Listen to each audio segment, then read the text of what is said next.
سلام دوستان، وقتتون بخیر. یه ویدیو گفتم براتون آماده کنم که خیلی میتونه کاربردی باشه براتون.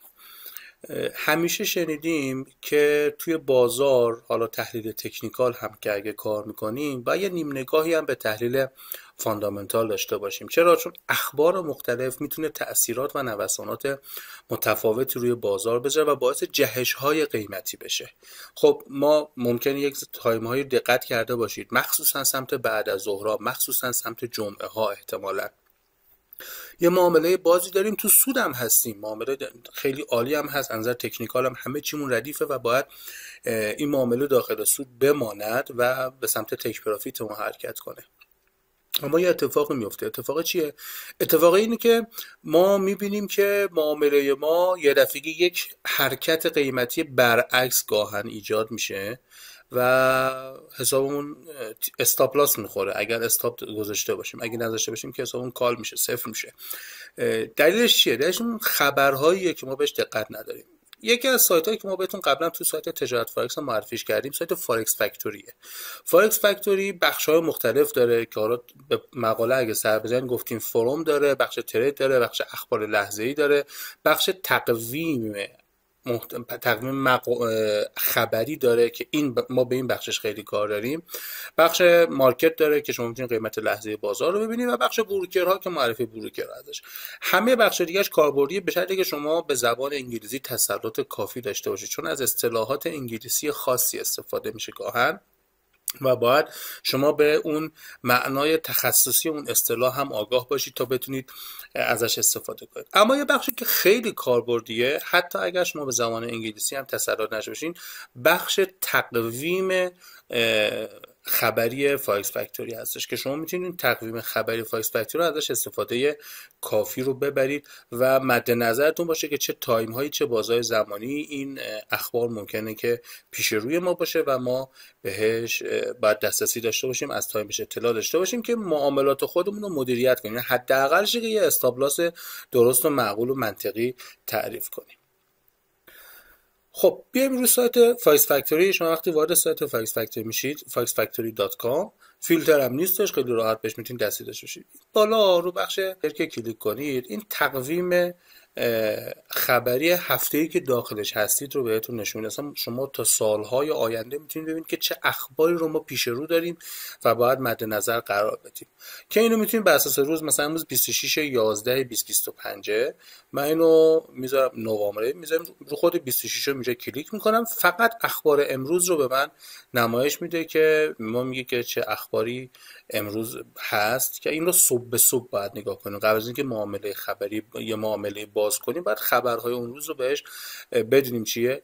اینی که من بدونم CPI چیه، NFP چیه، نمیدونم PMI چیه و چه تأثیری میذاره، تو بحثیه که باید شما توی تجارت فارکس بخش آموزش های فاندامنتال این اسم اخبار رو میتونید سرچ کنید، خیلی راحت بهش دسترسی پیدا کنید. توضیح دادیم که هر کدوم از اینا چه چیزی است. مثلا اگه احتمالا خیلی زیاد شنیده باشید خبر NFP حواستو جمع کن، NFP میخواد امروز، ما این جمعه NFP داریم ها، این چیه؟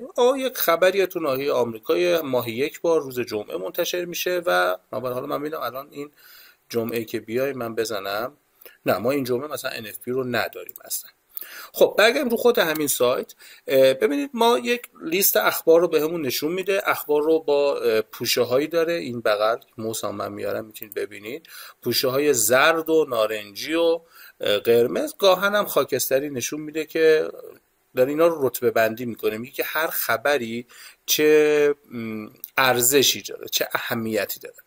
اونایی که خاکستری کلا من که از کنارش رد میشم، محلش میدم. زردا رو هم من ازش رد میشم. این یک سری اخباریه که اصلا چیز خاصی نیست، نوسان خاصی به بازار نمیده. اونایی که نارنجی هستش که کوچولو ممکنه نوسان به بازار بده و اونهایی که به رنگ ارزم به حضورتون که قرمز هست، اونها اخباریه که میتونه نوسان شدید به بازار بده. من الان که با شما صحبت میکنم ساعت 7 به وقت تهران یه خبر برای USD به صورت زرد رنگه، برای نفته. میخواد اعلام بشه. این تایمر معکوس هم داره 6 دقیقه و 27 26 25 این داره میاد که بعد از این که اعلام بشه نرخی که اعلام بشه اینجا میذاره. اینی که این ستونات چی هستش اینا توی تجارت فاکس من توضیح دادم دیگه، نمیخوام ویدیو رو طولانی کنم، میتونید ازش استفاده کنید، برمیگردیم اونجا هم بهتون میگم. اگر انگلیسیتون خوبه شما کنار هر کدوم از این اخبار غیر از این پوشه‌های رنگ و وارنگ زرد و نارنجی و قرمز که اهمیت خبر میگه، شما هر کدوم از اگه کلیک کنید یک این شکلی هم براتون باز میشه که توضیحاته که این خبر چی هستش، چه جوری اعلام میشه، توضیحاتش رو آخرین بار کی اعلام شده و موارد اینجوری میتونید بهش دسترسی داشته باشید. پس اگر زبانتون خوبه میتونید از خود سایت فارکس فکتوری انگلیسی foxfactory.com استفاده کنید و این تقویم رو به روزانه چک کنید و ببینید. و اینم بهتون میگم شما وقتی واردش میشید این بالا علامت ساعتی که داره این به ساعت ایران که نیستش، که این به ساعت جهانی و بین‌المللی، اما خیلی راحت روی ایران تنظیم کنید. روی این ساعت کلیک میکنیم این تایم زونتون رو میبریم میذاره رو تهران. اینجا ببینید من تهران دارم و مشخص میکنید این 24 ساعته هاتون بذارید به ساعت بعد از ظهر و قبل از ظهر بذاره و سیوش رو میذارید. ساعتی که اینجا بهتون نشون میده و ساعتی که داخل تقویم بهتون نشون میده میشه به وقت ایران. این برای اینی بودش که ما بخوایم با خود سایت foxfactory.com انگلیسی زبان کار کنیم. زبان فارسی هم ساپورت نمیکنه الحمدلله رب العالمین. اما سایت تجارت فاکس اگر تشریف بیارید شما تو سربرگ‌ها یه سربرگی هست به اسم فارکس فکتوری، روش که کلیک کنید وارد این صفحه میشید. این چند تا بخش داره. توی بخش اولیش من گفتم فارکس فکتوری چیه، چه چیزهایی توش می‌بینید، همونی که بهتون گفتم. اگه می‌خواید بدین برید بخونین آقا فروم ترید فلان، تمام اینا رو عکس گرفتم یکی یکی با توضیحات براتون اینجا گذاشتم. اینو که میتونید برید بخونید و ازش استفاده کنید. یه بخش هم هست اخبار فارکس امروز. شما رو این کلیک کنید میاد پایین، این جدولیه که برای خبرهای امروز و روزهای بعد، یعنی من برعکس اونجا که میاد یه هفته رو کامل میذاره، شما ممکنه پنجشنبه بیای اولش بعد از شنبه شروع میشه، مثلا از دوشنبه شروع میشه، گاهنم از یک شنبه. به جای که اونجوریش کنم اومدم گفتم شما هر روزی که میای به وقت خودمون توی ایران، چه روزیه، چهارشنبه است، پنجشنبه است، جمعه است، خبرهای اون روز رو بهت نشون بده. شما وقتی که میای پایین اخبار اون روز رو نگاه کنی اینجا میبینی که داره بهت نشون میده خبرهای اون روز چی بوده به زبان فارسی. کاری که کردیم برای کسایی که زبان انگلیسیشون خوب نیست اینو گفتیم آقا امروز مثلا ساعت 4 خبر مثلا پوند بوده، میخواسته اعلام بشه، جی بی پی پوند بوده. باز میگم اگه میخوای بدونی مثلا میگم جی پی مال پوند و علامتش رو گفتم، مثلا پیش بینی پاییزه بیانیه بوده که مال پیش بینی پاییزه میخواسته بکنه، یا مثلا الان ساعت 17 بخوام بیام اینجا ساعت اینجا خبر آمریکا موجودی‌های نفت خام آمریکا، اون که اونجا نشون دادیم بهتون گفتیم چیه این موجودی‌های نفت خام. این موجود نفت خام یه قیمت فعلی داره، یه قیمت پیش بینی داره، یه قیمت قبلی. فعلیش که معمولا خالیه همیشه، اون قیمت قبلیش چی بوده اینجا زدیم آقا ما قبلا مثلا ماه قبل این قیمت مثلا این عدد اعلام شده.